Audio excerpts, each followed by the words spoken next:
Good evening, everyone. So, I am Martelin Pilaro from Batch 4. So, yung topic po natin today is all about health. So, sabi ni Pastor Russell doon ay kung totoo nga ba ang impyerno.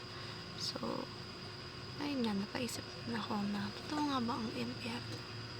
So, syempre, nung mga kabataan natin, yung wala pa tayong alam sa history or background ng Panginoon, usually hindi tayo naniniwala kasi hell is just parang another place lang sa mga masasamang tao.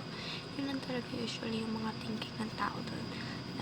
Yun yung other place para sa mga masasamang tao. Pero hindi kasi nabibigyan ng hindi siya na-emphasize kung kaano kasakit,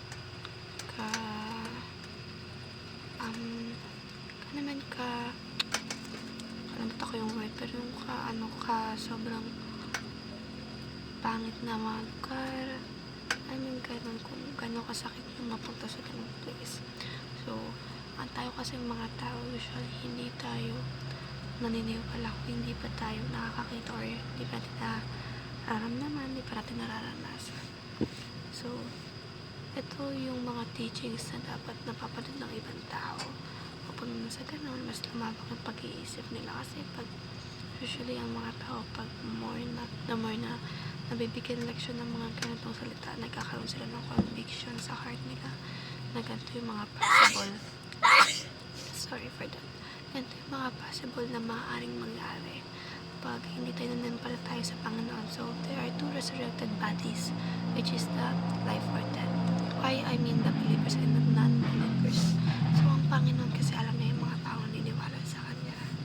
So, tayo bilang believer, kaya nga sabi ng Panginoon, go and make disciples of all nations. Kasi gusto ng Panginoon na maraming makakilala sa Kanya at maraming maligtas. Kasi hindi si Lord, napaka-humble niya at napaka-mapagbigay, napaka-grateful niya. At hindi siya tumitingin sa ginagawa ng tao, tumitingin siya sa puso ng isang tao.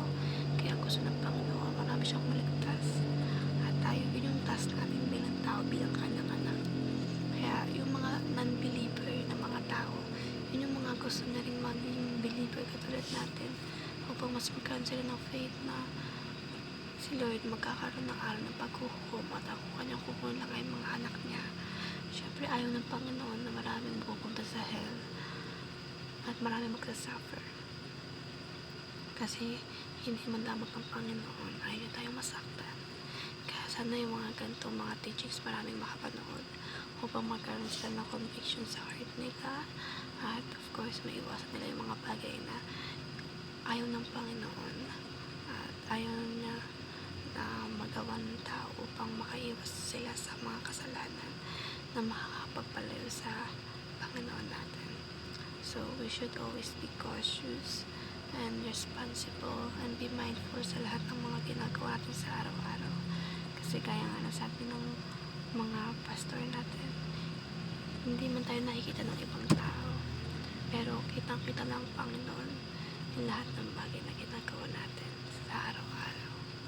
So, mas okay na nagkakaroon tayo ng konsensya at lagi tayong pinapahalalahan ng Holy Spirit upang iwasan ang mga bagay na ayaw ng Panginoon.